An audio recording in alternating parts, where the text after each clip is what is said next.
Com a gente? Boa noite, a paz do Senhor Jesus para todos nós. Bom, estamos juntos novamente, né? TRF dá sempre um frisinho na barriga, porque para quem não conhece, para quem nunca participou, na verdade o TRF não é um estudo em que uma pessoa fala e outros escutam. É, na verdade, um degustar da palavra de Deus. Então é participar, estar junto, fazer parte de verdade dessa mesa, desse banquete que nós temos na terra antes de irmos para as bodas definitivas. E TRF, treinando os rudimentos, que é a base da fé. Nós voltando para o começo para reparar o que foi feito de errado, o que foi deformado em nós. Então sejam bem-vindos, meus queridos. Hoje eu quero começar clamando pelo Espírito Santo de Deus. O assunto hoje é um pouco delicado, ou muito delicado, radicalmente delicado. E eu pensei muito antes de fazer esse TRF. Já foi um TRF que eu fiz mais ou menos aqui em Fortaleza, mas é muito complicado quando a gente vai mexer com ideologias, com os posicionamentos políticos, sociais das pessoas. Então o que nós vamos compartilhar hoje aqui é a opinião da Sara. Muito é do que eu penso, mas tendo uma responsabilidade muito grande em respeitar incondicionalmente o que você pensa. Mas dizendo para você que em todos esses momentos em que eu tive que estudar sobre isso, o Senhor me confrontou violentamente. E havia coisas em mim que eu achava que eram naturais, que era simplesmente parte da minha formação cultural, social, e na verdade era fruto de ideologias que ofendem a verdade. Então hoje nós vamos fazer esse paralelo entre o que é ideologia e o que é a verdade. E quando Jesus diz que ele é a verdade, ele estava dizendo assim: cuidado com as ideologias. Toda ideologia é um estudo de um ideal provocado pelo homem. Jesus não deixou nem filosofia, nem ideologia. Ele não deixou, na verdade, nem sequer uma apostila do bem viver. Não existe. O que ele disse foi: eu sou a verdade. Então ele é a fonte do bem viver. E aí quando ele passa a ser a nossa verdade e nós andamos nesse caminho alinhados, a gente tem que jogar fora as ideologias que estão dentro de nós. Doa a quem doer, ter que trocar de partido político, ou melhor, né, como eu imagino a mim, respeito quem é partidário, eu não suporto nenhum tipo de partido, eu, Sara, mas respeito incondicionalmente quem gosta e quem é militante, né? Deus chamou cada um para uma coisa diferente. Para o meu chamado, eu acredito que eu tenho que passar bem longe de política partidária, até porque tive um vô prefeito, tive alguns tios vereadores, e não é uma história muito boa não, da minha família política, né? Então eu passo bem longe disso. Mas respeito e sei que o Senhor usa em todas as plataformas da vida quem ele quer usar, amém? Mas esse não é o assunto de hoje necessariamente. O assunto de hoje é metanoia, a mudança radical. O que é a metanoia? Que palavra é essa, né? Pastor Jorge, pouco tempo atrás, ele pregou sobre essa mudança que a gente sofria, e é uma mudança que muitas vezes, quando a gente se opõe a ela, a gente vai para o cativeiro. E realmente é verdade. E essa palavra já vem me perturbando há muito tempo. Eu sempre sonhei em fazer uma blusa, né, com esse nome, metanoia. Mas eu confesso aos irmãos que todo esse momento de caos, de pandemia, de alarme, de políticos manipulando dados ou fazendo pressão, fazendo alarde psicológico, botando as pessoas para brigarem entre si, e toda essa situação, fica em casa, não fica em casa, eu concordo com esse, eu concordo com aquele. Isso tudo fez a gente gritar assim, para, cabeça! O que você tem aí dentro? Metanoia é exatamente esse momento de epifania. A metanoia começa na epifania. E o que é esse nome epifania, tia Sara? É o momento da revelação de si mesmo, né? Então as pessoas usam até eu tenho um amigo chamado Epifânio. O que significa isso? É uma pessoa que se conhece, Epifânio. Epifania é a revelação de mim mesmo, é quando a ficha cai. Sabe aquele dia que você diz assim, valha, eu queria ter me transformado nisso, mas eu sou isso. Eu queria pensar assim, mas eu penso desse jeito. Eu sou isso aqui. Eu me transformei nisso. Esse é o momento de epifania. Então, quando eu tenho que partir para a mudança radical, eu começo na epifania. E eu acredito que todo esse processo de isolamento social, Diego, foi a nossa epifania. Foi o momento em que nós tivemos que entrar no nosso quarto, ficar na nossa casa, entender que tudo que a gente achava que fazia bem feito não dá mais para fazer, que toda a utilidade da nossa vida, dos nossos passos, das nossas mãos acabou e tudo que a gente se transformou foi em pessoas isoladas, conectadas por um aparelho que não cheira, que não beija, que não aproxima, que não abraça. O que nós temos hoje? Nós temos um momento de epifania. E é na epifania que a gente tem a oportunidade de ver o quanto de Deus que há em nós. E o quanto em nós que ainda é nós mesmos. Amém? Para isso, eu tive que orar muito, queridos. Para mexer nesse assunto é muito difícil, porque algo que eu possa dizer que você não concorde, e isso vai acontecer em algum momento, pode não ser hoje, mas vai acontecer no decorrer da vida, porque às vezes você não espera que eu tenha um posicionamento diferente do seu, e aí quando eu mostro meu posicionamento, você se decepciona comigo. Não faça isso. Nós precisamos nos respeitar. Nós precisamos nos amar acima das diferenças. Amém? Mas isso é um trabalho que a gente tem que fazer, é um processo. Eu estou vivendo isso, né? Então, eu me decepcionei com algumas pessoas que têm posicionamento diferente de mim. E eu perguntei a Deus, Senhor, eu isolo? O Senhor disse, não, ame mais, ame mais, ame mais. Então, eu nesse momento de isolamento social, passei pelo momento de epifania, de revelação, e a palavra metanoia, que tanto me mexeu de novo dessa vez, né? Então, o que é metanoia? Alguém aí tem alguma ideia, além do pastor Jorge, né? Que já explicou, muito bem explicado para nós num culto maravilhoso de ceia, eu acho. Metanoia. Alguém tem noção do que significa essa palavra? Eu vou dar uma dica, é uma palavra grega. Metanoia. O que pode significar? Que eu estava dizendo para vocês é que nós estamos mexendo num terreno muito difícil, porque vai mexer com as suas opiniões, vai mexer com o que você é, com o meu ego, com o seu ego. E aí é um assunto muito complicado. Mas nós vamos trazer à luz da Bíblia, amém? Muitas coisas aqui vão ser a minha opinião e você vai poder preservar a sua opinião. Pode dizer, pô, a tia Sara tem razão. Ah, mas eu não concordo com ela. Tem problema não. Também não joga tudo fora não, né?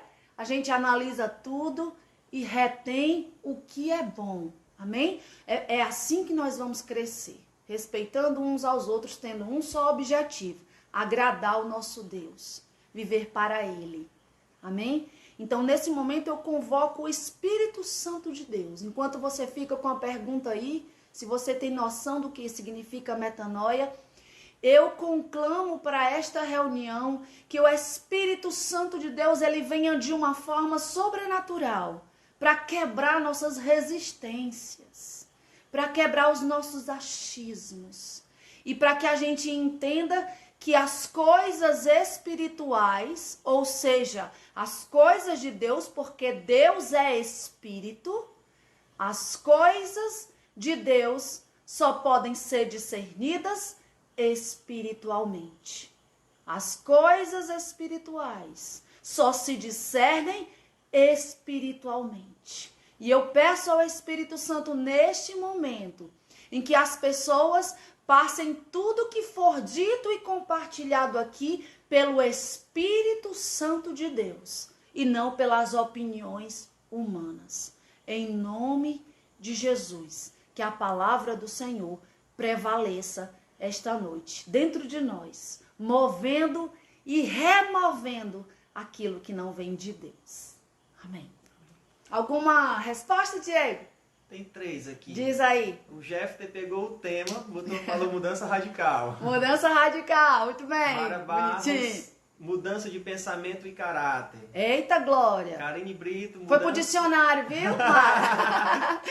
Karine Brito botou mudança de mente. Boa. Teve esses 3 comentários. Olha que bom. Metanoia, uma palavra que vem do grego.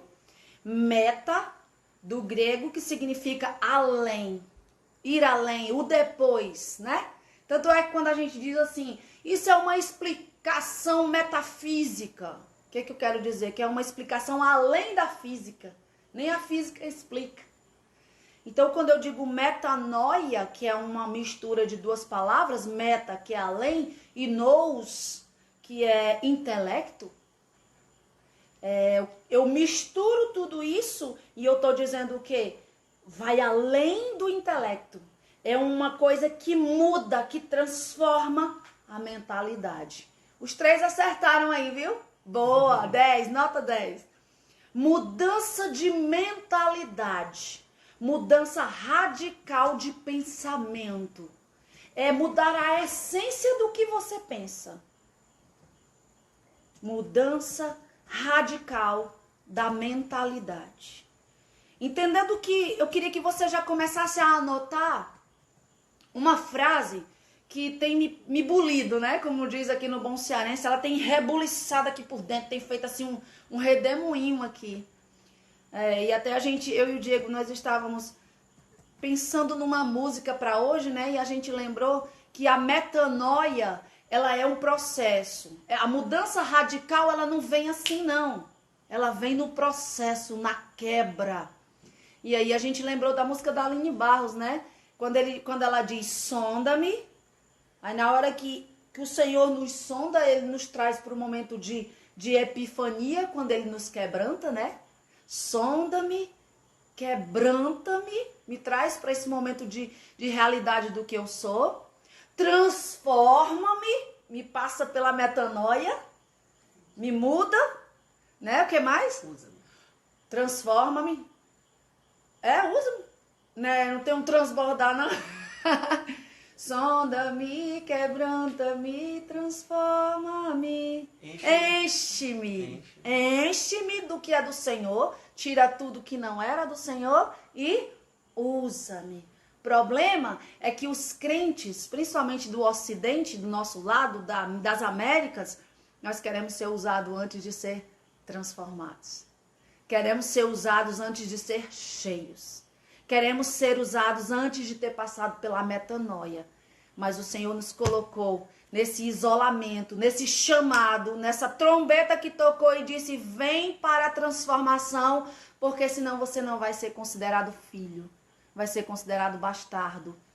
E o que o Senhor está fazendo nesse momento no mundo todo é chamando pelo nome os que são filhos. Amém? Então, se a sua voz, se a voz do Senhor está ardendo no seu coração, que massa, você é filho e o Senhor está te chamando para a metanoia. Vamos juntos? Amém? Qual é a frase? Hã? A frase você ia falar? Qual é a frase? Ninguém muda a atitude se primeiro não mudar a mente. Ninguém muda atitudes se primeiro não mudar a mente. É por isso que às vezes a gente aconselha muito casal e a gente escuta muitas mulheres dizendo assim, ai, irmã Sara, eu já pelejei tanto. O fulaninho, ele muda ali 2, 3 dias, depois ele começa a fazer tudo de novo. A gente já ouviu muito isso, né? Por quê? Porque o marido às vezes só cede ao que a mulher está pedindo. Ele começa a fazer o que ela quer para ver se não dá confusão. Mas não houve a mudança na mente. Então, ninguém muda atitudes se primeiro não mudar a mente. E é isso que o Senhor quer fazer conosco nesse período todo, que Ele está usando para o nosso bem, para mudar a nossa mente. Amém? Então, se eu puder discernir ou definir, conceituar metanoia, para mim, eu diria, metanoia é entrar na dimensão de Deus. Viver na dimensão de Deus. Eu só tenho condição de mudar quando eu entro na dimensão de Deus. Sabe por quê? Porque quando eu, por exemplo, alguém na minha igreja, na minha empresa, me dão um cargo. Diego aí é líderzão lá, né? Chefão dos pneus. Ó, amanhã a HC estará aberta, né, Diego? E aí alguém te dá uma função de liderança, a Bíblia diz assim, tudo que você for fazer, tudo, até um almoço, arrumar a casa, qualquer coisa, trabalhar, visitar, tudo que você for fazer, faça como que para Deus. Se você não fizer isso, sabe por que Deus te disse isso? Para te prevenir que você vai se decepcionar com pessoas. Se você não fizer como que para Deus, não vai adiantar. Às vezes eu acabo de arrumar a casa aqui, queridos, lá vem um menino com o pé sujo, sabe? Joga a roupa pelo canto. Eu grito, meu Deus, vocês estão pensando que eu sou só empregada? Eu não aguento, eu acabei de limpar. Por isso que Deus diz, minha filha, faça a faxina como se fosse para mim. Porque para as pessoas, elas não vão valorizar. Não vão dar o retorno que a gente espera. E aí é por isso que a metanoia, você só tem prazer, você só tem vontade de entrar nessa transformação radical quando for para Deus. Quando você entrar nessa dimensão de Deus. Que aí você entende que é para Ele e Ele é galardoador e Ele vai recompensar e Ele tá vendo e Ele tá colhendo as lágrimas e um dia vai valer a pena, vai valer a pena, vai valer a pena. Aí você aceita toda mudança. Você aceita toda a peia que o Senhor quer lhe dar. Peia aqui no Ceará, né? Pisa, chicotada, açoite. Então, o conselho de hoje é transcenda. Vá além. Vou pegar meu celular, irmão, porque eu falo demais. Pera aí, vamos ver a hora. Olha aí. Já é tarde. Vamos lá. Textos de hoje, Diego já deve ter botado aí na tela, Diego. Eita, esse cara é macho. Um dia ele vai estar aqui, queridos, e eu vou estar ali. Mas eu tenho certeza que ele vai se dar muito melhor no meu lugar do que eu no dele. Né? Porque o negócio aqui é difícil. Olha, aqui é BIOS, bicha ignorante operando o sistema. Não dá, né? É melhor uma canetinha e um papel para mim. Vamos lá. Primeiro texto que eu queria ver com vocês é Marcos 7:20. Tudo bem para vocês aí? Marcos 7:20. O que que diz, tia Sara? E dizia, Jesus, viu? Jesus estava dizendo, o que sai do homem, isso é o que contamina. Olha que coisa terrível, né? E tem um versículo também que diz que a gente não tem que ficar temendo a morte do corpo. A gente tem que ter muito mais medo da morte da alma. A morte do corpo, ela vem com uma doença, com um acidente, né? Com um infarto. Mas a morte da alma, ela vem do que sai de dentro da gente. É por isso que o Senhor está nos chamando para a mudança de mente. É a nossa mente que projeta coisas erradas. É a nossa mente que nos contamina. Porque desce para o coração, aí eu passo a desejar. Antes é só um plano. Antes é um e se? E se eu fizesse isso? E se eu abandonasse isso? E se? Aí quando esse pensamento, ele vem para a minha mente e ele desce para o meu coração, ele se transforma em pecado e já me contaminou. Então 7:20, ele diz, o que sai do homem, isso é o que contamina o homem. Tia Sara, E como é que eu sei que a minha mente não está como a mente de Cristo? Eu posso te garantir que a tua mente não está como a mente de Cristo, nem a de ninguém aqui, nem a minha. Nós estamos numa peleja, numa luta. Tanto é que a Bíblia diz que nós devemos transformar a mente pela palavra de Deus. É contínuo, né? Renove a mente, renove a sua mente, renove a sua mente, renove a sua mente. A nossa mente, ela começou a ser contaminada e sempre foi contaminada desde a igreja primitiva. Em relação a nós aqui no Ocidente, nós temos uma dificuldade muito grande. E aí eu começo a pedir a você, nesse momento, humildade. Assim como eu estou procurando aqui as palavras, medindo as palavras, para que você não me interprete mal. Não estou falando de política partidária aqui. Nem vou dizer para você quais são os partidos que servem, os partidos que não servem, o que você tem que admirar, o que você não tem, o que você tem que... Nada disso. Você é dono da sua vida e espero que você já tenha entregue na mão do Senhor e a salvação é individual. O que eu estou trazendo para você aqui é um norte de estudo e alguns livros que me ajudaram. Torturados por Amor a Cristo, que eu emprestei, não sei para quem, não sei cadê, né? De um autor chamado Richard Wurmbrand, não sei dizer também, mas conta a história do irmão André, que era um missionário que entrava na China comunista, sofreu agruras e todos os irmãos que tentaram pregar o evangelho na China comunista, né? E os milagres que Deus fez através desses irmãos, torturados por amor a Cristo. Foi o primeiro livro que eu li quando eu me converti e aquilo impactou para sempre a minha visão de reino. Outro livro, O Mundo, a Carne, o Diabo, de Russell Shedd. Estou fazendo propaganda não, viu, irmão? Foi só livros que me ajudaram no assunto.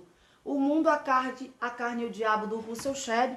Esse aqui também é muito legal. Conflitos Mundiais e as Profecias, né? Para a gente ver como é o mundanismo, quais são as relações de nova ordem mundial, que a gente acha nova era, que a gente acha que tudo isso não, que é só conspiração.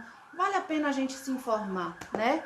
E esse daqui, que é um livrinho de cabeceira. Como eu não tenho condição, às vezes não acho, e às vezes são caros, não tenho condição de comprar alguns livros, este livro é um compilado, né? Um conjunto do Richard Foster com Dallas Willard. São dois autores muito conceituados que fizeram um apanhado e uma pesquisa dos 25 livros que todo cristão deveria ler.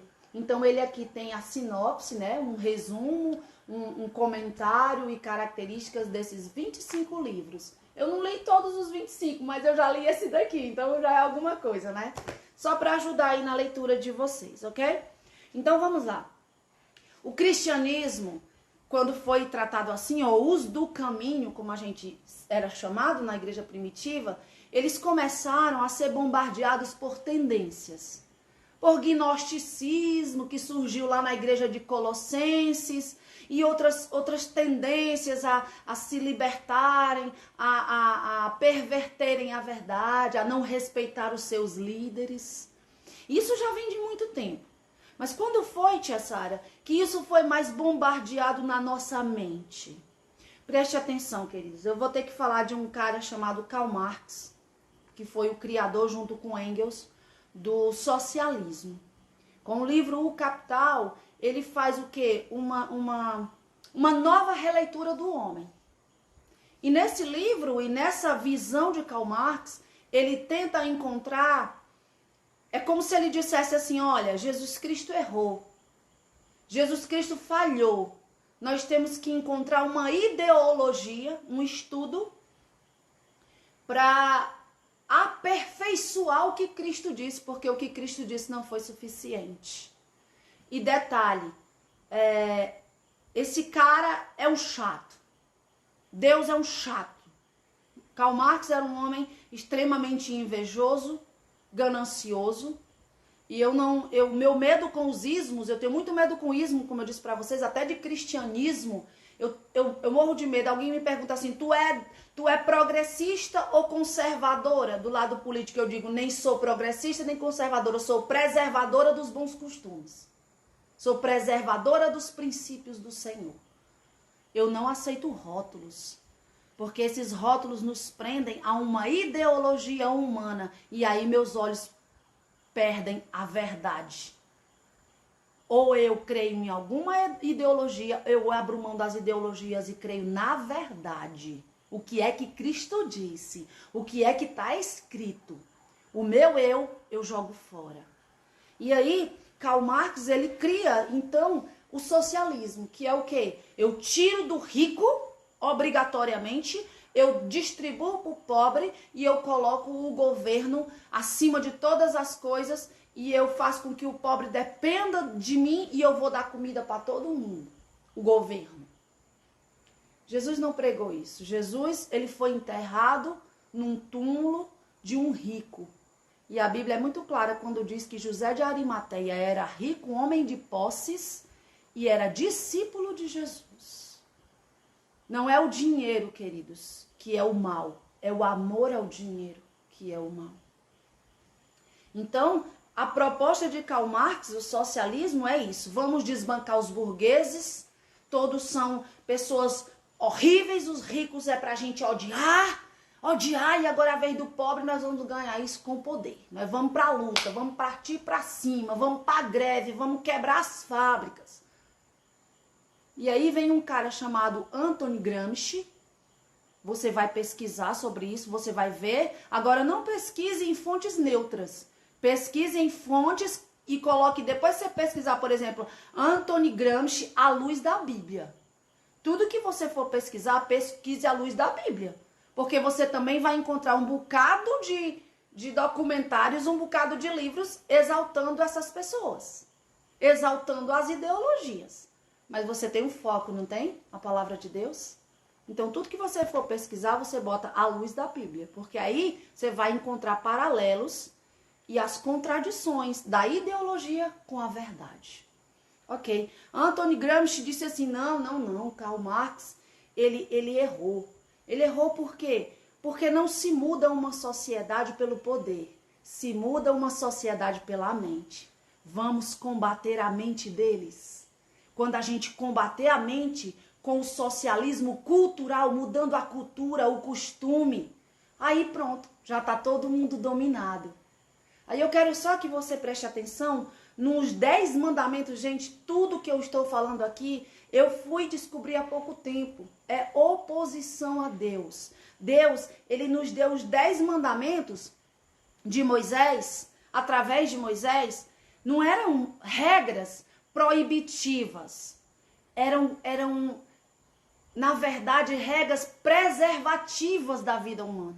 Deus não nos deu os 10 mandamentos para nos proibir coisas. Ele nos deu para nos preservar. Para a gente não matar, para a gente não roubar, para a gente poder viver em comunidade. Porque se a gente ama Ele acima de todas as coisas, a gente está protegido. Então os 10 mandamentos não eram mandamentos proibitivos, era mandamento para nos preservar. E veja que em 1913, gente, eu não estou falando da política, não estou. Nem da situação atual, eu estou falando do que vem cegando a nossa mente. E por que foi que a igreja de Jesus, principalmente no lado ocidental, na Europa, só para você ter uma ideia, a Europa foi o berço do fervor cristão. Alemanha, Inglaterra. Hoje, a Europa está vivendo esfriamento espiritual, a Europa está se transformando em islamismo. Isso é uma tragédia. Como assim? Como assim? Se a verdadeira religião é o Cristo, e se ele disse que a igreja ia crescer, ia se propagar, e a gente quer pregar o evangelho em todas as nações, e a Europa está esfriando. Então a gente começa a entender o porquê do caos, né? Por que Deus nos chama agora para o isolamento desse? Para que as pessoas reflitam como elas perderam a fé, porque a mente foi deformada pelas ideologias. A gente vai pegando um pouquinho daqui, um pouquinho dali, uma informação aqui. Eu posto frases, às vezes, que são frases que ofendem o meu Deus e eu tô achando que não ofende, que não faz mal. Vídeos socialistas que tem um caráter ideológico que tá batendo na verdade e eu tô achando bonito porque fala do próximo, fala sobre compartilhar o que se tem. Tem que se saber o que é que tem por trás disso, o que é que está motivando esse bem que eu faça a outro. Eu tenho que fazer o bem, Jesus me ensinou, mas que seja pela metanoia, por estar vivendo na dimensão de Deus. não por interesses particulares. Ok? Então escuta aí esses 10 mandamentos que Stalin, que foi um grande comunista, e eu quero dizer para você que o comunismo, ele matou mais do que todas as guerras juntas. Muitos autores dizem que um número aproximado de quase 200 milhões de pessoas o comunismo matou no mundo. É por isso que a gente tem que ter medo. E eu vou te dizer que não é um medo só desse não, eu vou dizer qual é a estratégia do comunismo. Você que vai me dizer se isso combina com o que a gente está vivendo ou não, se o que eu estou falando é verdade ou não. Pesquisa. Pesquisa. Não se engane mais, metanoia, se transforma para viver na dimensão de Deus e não mais dimensão dos homens, ok? Olha só, 1913, Stalin, um comunista, né, estadista russo da União Soviética antiga, né, que hoje é a Rússia, ele escreveu olha só, primeiro para fazer um contraponto com os 10 mandamentos, né? Já é uma oposição a Deus. Agora veja o que ele está escrevendo e compare com o que nós estamos vivendo hoje. 1. Corrompa a juventude dando-lhe total liberdade sexual. Faça o que quiser, transe com quem quiser, do jeito que quiser. Presta atenção. 2. Infiltre-se e depois controle todos os veículos de comunicação em massa.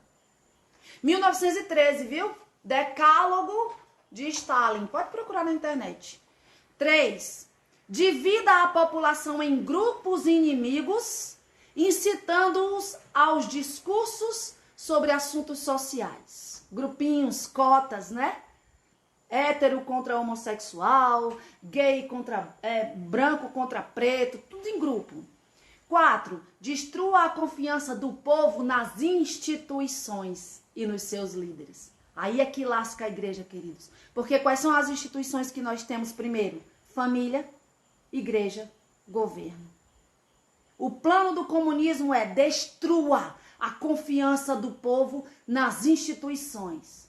Então aí eles quebram o respeito aos pais, o respeito e a honra aos líderes. Acabou-se. Se você não respeita seus pais e os seus líderes, você vai estar como ovelhas sem pastor. E aí os pais são opressores, sai do armário, não liga pro teu pai, não, o importante é você ser feliz. Olha, isso aqui tá tudo estrategicamente feito para bombardear a tua mente. 5. Fale sempre sobre a democracia e em Estado de Direito, mas tão logo haja oportunidade, assuma o poder sem nenhum escrúpulo. 6. Colabore para o esbanjamento do dinheiro público, coloque em descrédito a imagem do país, especialmente no exterior, e provoque pânico e desassossego na população, por meio da aflição e outros. 7. Promova greves nas indústrias do país, mesmo greves ilegais. 8. Promova distúrbios e contribua para que as autoridades constituídas não as coíbam. E assim vai, queridos. Eu só queria realmente que a gente imaginasse esse ponto 4. Destrua a confiança do povo nas instituições e em seus líderes. E a igreja foi bombardeada. E a mente, através das novelas, através dos filmes, das séries, sem você perceber, ela foi se deformando e perdendo o caráter de Deus. E a Bíblia manda que a gente tenha muito cuidado, porque nós temos que ter a mente de Cristo. Aí eu pergunto, nós estamos mais parecidos com a mente do Cristo ou com a mente do inimigo? Porque quando eu fui ler isso daqui, eu fiquei imaginando não só as pessoas, como eu imaginei a mim. O quanto, às vezes, disso aqui eu tenho dentro de mim e isso aqui vai precisar ser quebrado. Amém? Então, a pergunta que eu faço hoje para você é: quem você é, no que você crê e onde você se encontra? Quem você é, no que você crê, onde você se encontra? Se eu puder resumir, eu estou dizendo para você, como está a sua mente? A pergunta é, como está a sua mente? O pastor está me corrigindo aqui, está dizendo que é decálogo de Lenin, mas nós achamos de Stalin, não foi, jogo? Os dois, viu, queridos? Lenin e Stalin, né? Um é sucessor do outro, Lenin veio primeiro, Stalin depois, são os dois estadistas da União Soviética. Muito obrigado, meu amor, né? São os dois do mesmo partido comunista, mas o Pepe está dizendo que os 10 mandamentos são de Lenin. Ok, obrigado. Como está a sua mente? A minha pergunta é essa. Todas essas coisas, eu gostaria que você realmente fizesse essa pergunta para você, se todas essas coisas lhe perturbam. Ou se falar nesse assunto é chato para você, você andou brigando com pessoas, com os amigos. Eu mesma, em 2018, na época da campanha eleitoral, eu excluí meu Face. Porque eu não aguentava ver as pessoas brigando, se ofendendo, irmãos. Porque não admitiam pensamentos contrários, né? E para que isso não aconteça, nós estamos num ano de eleição, vamos aceitar a metanoia, a mente do Cristo em nós, para nós não brigarmos por política, não termos políticos de estimação, mas mantermos a mente do Cristo. Aí sim, nós podemos lutar por aquilo que o Cristo lutaria. Mas o Cristo não lutaria por pessoas, lutaria por princípios. Amém? Vamos lá. Então, perguntando para ti, eu digo que para você que a metanoia começa a acontecer quando você abre mão das coisas velhas. Marcos 2, do 20 ao 22. Eita, como é tarde. Vamos lá. Marcos 2, do 20 ao 22. Contudo, virão dias quando o noivo lhe será arrancado, e então, nessa ocasião, vós jejuarão. Vós jejuareis, né? Ninguém costura remendo de pano novo em roupa velha, porquanto o remendo novo forçará o tecido velho e o rasgará ainda mais, aumentando a ruptura. Assim como não há pessoa que deposite vinho novo em recipiente de couro velho. Caso o faça, o vinho arrebentará o recipiente, dessa forma, tanto o vinho novo quanto o recipiente se estragarão. Ao contrário, põe-se o vinho novo em um odre novo. Recipiente de couro, né? É como um cantil. Naquele tempo não tinha as garrafinhas que a gente compra hoje. E eles costuravam o couro para ser um reservatório de água, porque eles atravessavam desertos, e também para guardar o vinho. Ok? Essa palavra ela vai nos ajudar a entender a necessidade da metanoia, né? Dessa nossa mudança de mente. O que tem sujado a minha mente? Que tipo de pecado? Sexual mesmo. Tem pessoas que acham normal qualquer tipo de sexo. Tem pessoas achando normal a pedofilia, a zoofilia, ter relacionamentos sexuais com animais. Gente, isso é bestial, isso não é bíblico, isso não é humano. Então, tudo isso a nossa mente foi se permitindo. Porque quando a gente vê uma coisa pela primeira vez, a gente se assusta. Mas quando a nossa mente começa a ser bombardeado, aí você começa a se acostumar. Depois você começa a achar normal, depois você começa a desejar, é fato. É isso que a gente tem que tomar cuidado. Olha a nossa mente, a mente é do Cristo, ok? Então, nessa palavra de Marcos 2, do 20 ao 22, primeira coisa que Jesus diz, quando o noivo for arrancado, ou seja, Jesus já foi, nós estamos no período que não estamos com o noivo, ele está vindo para buscar a noiva, é nesse período que a igreja precisa jejuar. Jejuar para quê? Para depender, para entender e para que a nossa mente continue preservada. O jejum, ele é um momento que nós temos que fazer no desafio e na tristeza. Porque ele nos conecta diretamente com o Pai. É a total dependência do Senhor para manter a nossa mente sã. Não tenha dúvida. O jejum e o clamor da igreja faz com que ela mantenha a mente no Cristo. Jejuar. Não porque ninguém mandou, jejuar pela sua necessidade de vencer desafios e tristezas. Depois, não use Cristo como remendo.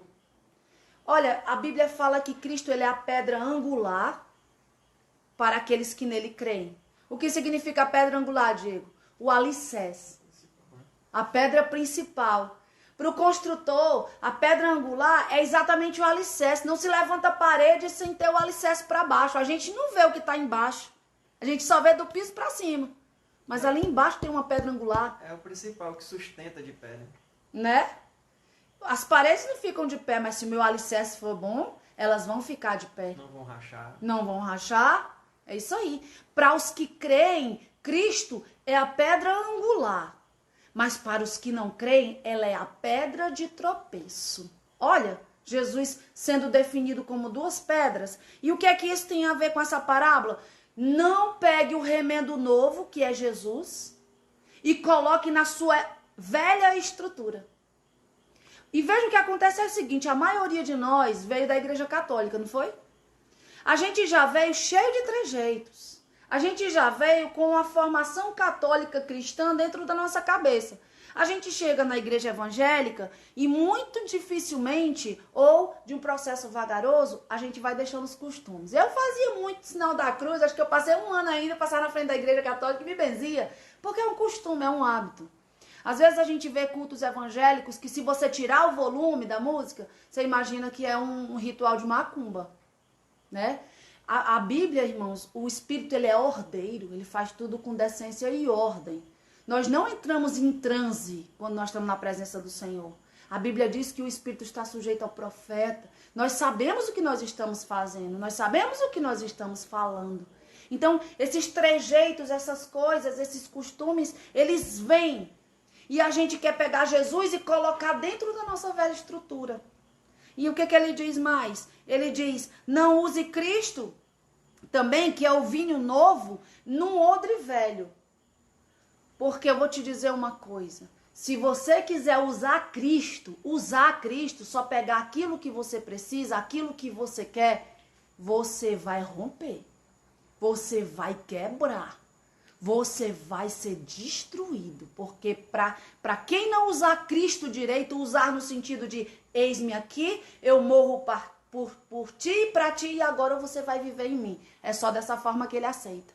Vinho novo em vaso novo. Vinho novo em vaso novo. Essa é a grande metanoia. O tecido e o vinho é Jesus. O odre somos nós. O remendo, o pano velho somos nós. Então a gente não pode. Odre velho, tecido velho, não aceita Jesus. Ou a gente nasce de novo, as velhas religiões, os velhos costumes, as doutrinas e as ideologias, elas precisam ser deixadas de lado. Nós precisamos abrir mão dos ismos que a gente tem. Não vamos aceitar rótulos, querido. Você só é do céu. Nem de esquerda, nem direita, do céu. Nem direita, nem esquerda, do céu, do alto. Nós somos do alto. E a mente tem que ser a mente de Cristo. Qual é a base da metanoia? A disciplina. Amém? A base da metanoia é a disciplina. E aí nós temos dois tipos de disciplina aqui, que a gente estava até comentando, né, Diego? Nós temos dois tipos. A disciplina formativa, que é a formação do nosso caráter, e a disciplina corretiva, que é quando Deus precisa nos corrigir para nós sermos regenerados. Na disciplina formativa, sou eu esmurrando o meu corpo, sou eu fazendo o meu corpo passar pela dor de ser transformado. Pastor Lucinho Barreto, ele diz, faz na marra, até se tornar um prazer. Faz na marra. Lê a Bíblia na marra, ora na marra, jejua na marra, até se tornar um hábito, até se tornar um prazer. É disciplina com você mesmo. Primeira disciplina formativa, se desembaraçar. Segundo o que, tia Sara? Hebreus 12, do 1 ao 13.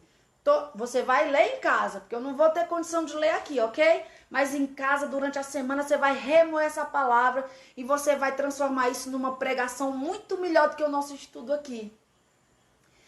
Primeira, se desembarace de tudo que lhe atrapalha. Se desembarace agora de tudo que lhe atrapalha. Não é o que o outro pensa, não é o que o outro quer, é o que o Senhor deseja de você e está pedindo. Então é um trabalho seu, responsabilidade sua. Se desembarace de tudo que lhe atrapalha. É um jogo, é videogame demais, é academia demais, novela demais, se desembarace de tudo que lhe atrapalha. 2, corra a corrida com perseverança. O que é isso? Vai devagar, mas vai sempre. Tem gente que dá aqueles picos de corrida morre, né? Aí tem que ir bem devagarinho, falta onde chegar em casa. Vai devagar, mas vai com perseverança. Vai até o fim. Isso é disciplina que você tem que fazer com você mesmo. 3, faça de Jesus o seu exemplo e o seu foco. Jesus. O seu pastor é uma bênção, ele é seu mentor, você tem líderes de ministério, eles são seus mentores. Honre, respeite, mas sempre preste atenção se eles estão seguindo Cristo. É responsabilidade sua olhar quem é que está lhe guiando, né? 4, reflita profundamente no que Jesus suportou. Por quê? Se Jesus suportou, eu vou suportar. Se Jesus suportou, eu vou conseguir. Aí assim você nem desanima e também, além de você suportar, você vai conseguir não ficar cansado. Refletir sobre o que Jesus suportou, ele vai renovar tuas forças e ele vai também não te desanimar na hora que você tiver que lutar as suas lutas. 5, você precisa ir até o sangue para lutar contra o seu pecado. A gente ainda não foi, queridos, até o sangue com a nossa luta. 6, fortaleça mãos enfraquecidas e joelhos vacilantes. Fica de pé, para de mimimi, né? Como dizem pra gente. Vamos nos fortalecer. Eu tinha 2 meses de evangélico e eu fui falar pro meu pastor que eu não estava gostando de uma situação que estava acontecendo na igreja e que se fosse desse jeito, eu acho que eu não ia mais me congregar lá. Aí meu pastor se virou para mim e disse assim, eu lhe entendo, eu lhe escuto, mas a igreja do Senhor é aberta para todos. Se você não está satisfeita, a porta está aberta. Queridos, eu tinha 2 meses de crente, eu era mimada. Naquele momento eu disse, nunca mais eu volto para a igreja desse desgraçado. Mas com a semana o Senhor tinha me renovado. Por quê? Porque a gente tem que se desembaraçar de tudo que atrapalha. E aquele mimimi, aquele mimo que eu tinha, ele tinha que cair por terra, porque a minha mente precisava atingir a mente de Cristo. Amém? É um esforço nosso, né? Então, fortaleça suas mãos enfraquecidas e seus joelhos vacilantes. 7, alinhe o prumo. E quando você alinhar o prumo da sua vida, você vai curar mancos. Você vai ajudar os que estão vacilantes também do seu lado. Essa foi a disciplina formativa. Agora nós temos a disciplina corretiva. Que não é mais eu me esforçando, mas é o meu Deus me corrigindo, me disciplinando. E aí você vai ver como a voz dele falando, ok? Eu pedi para repetir o 6. O 6? O 6 da disciplina formativa. Fortaleça mãos enfraquecidas e joelhos vacilantes. E o 7, alinhe o prumo. E aí você consegue alcançar os mancos ao seu redor. Na disciplina corretiva, Deus diz para você, presta atenção porque agora que começa a tua metanoia. Aceita, meu querido, porque Deus vai te fazer viver uma vida abundante na presença dele. Uma vida de paz, uma vida de segurança, uma vida de convicção tão grande que nada mais vai te abalar. Nada mais. Presta atenção nessa disciplina do Senhor. É a disciplina corretiva. 1, meu filho, não despreze minha disciplina. Meu filho, não despreze a minha disciplina. 2, meu filho, não desanime quando eu te repreender. Não desanime quando eu te repreender. E essa repreensão, ela pode vir através dos teus pastores, dos teus pais, das pessoas que te amam, que têm um bom comportamento, que têm uma boa reputação. Escute, seja humilde. Não desanime quando você tiver que ser repreendido pelas pessoas que lhe mentoreiam. 3, lembre-se de que eu, seu Deus, só disciplino meus filhos. Querido, você é filho. O Senhor só disciplina a filhos. Preste atenção, tem uma diferença entre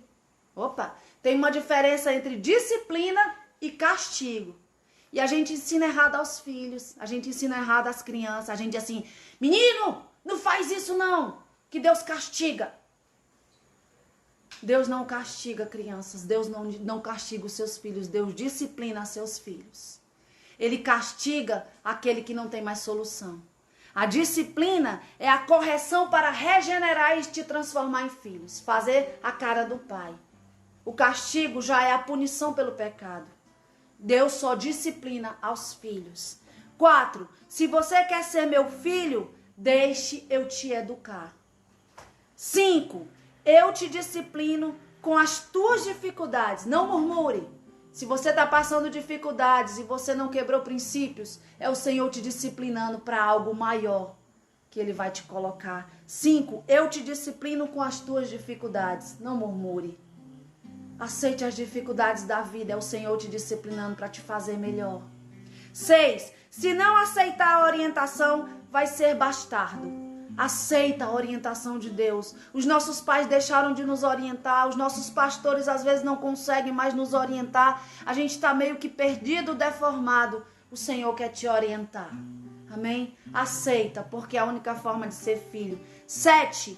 Eu corrijo seus erros para você participar da minha santidade, para eu te receber como filho. Eu corrijo seus erros para você participar da minha santidade. 8. Você vai se sentir frustrado. Você vai ficar todo doído. Mas isso vai gerar justiça e paz. Você já ouviu alguém dizer, ou você mesmo já disse assim: eita, pastor hoje pegou pesado, sai todo chicoteado. Já ouviu? Que bom. Sabe o que significa? Você é filho de Deus. Deus só açoita a quem ama. Aceita, porque Ele está te mudando, Ele está te aperfeiçoando, e não é para ninguém ver, é para Ele ser glorificado e você ser recebido como filho pro nosso Pai querido, que vai saciar todas as nossas fomes. Mudança radical sem disciplina é procrastinação, é deixar para depois. Mudança radical sem disciplina é deixar tudo para depois. Faz na marra até se tornar um prazer. Ninguém muda por fora se primeiro não mudar por dentro. Ninguém muda por fora se primeiro não mudar por dentro. Não continue sua vida religiosa. Comece a nova caminhada com Cristo. Vinho novo, a nova aliança. Recipiente novo, vaso novo. Vaso novo, vinho novo. Vamos abrir mão de tudo que nos atrapalha de ter a mente de Cristo. Vamos viver o processo da metanoia, irmão Diego. Amém. Como é que a gente vive isso?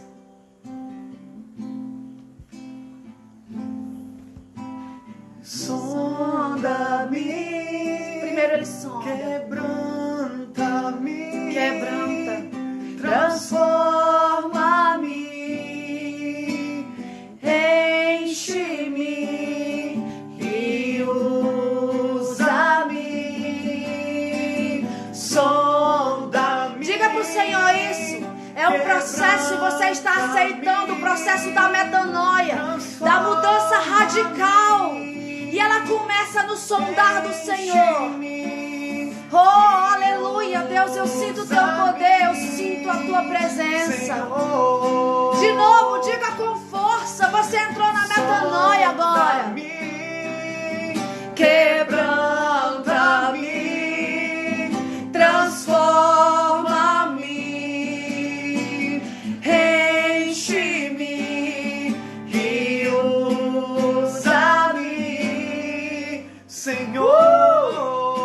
Oh, aleluia. Como um farol que brilha à noite, como ponte sobre as águas, como abrigo no deserto, como flecha que acerta o alvo. Eu quero ser usado da maneira que te agrade, em qualquer hora, em qualquer lugar. Eis aqui a minha vida, usa-me, Senhor, usa-me. Glória a Deus. Sonda-me, quebranta-me, transforma-me.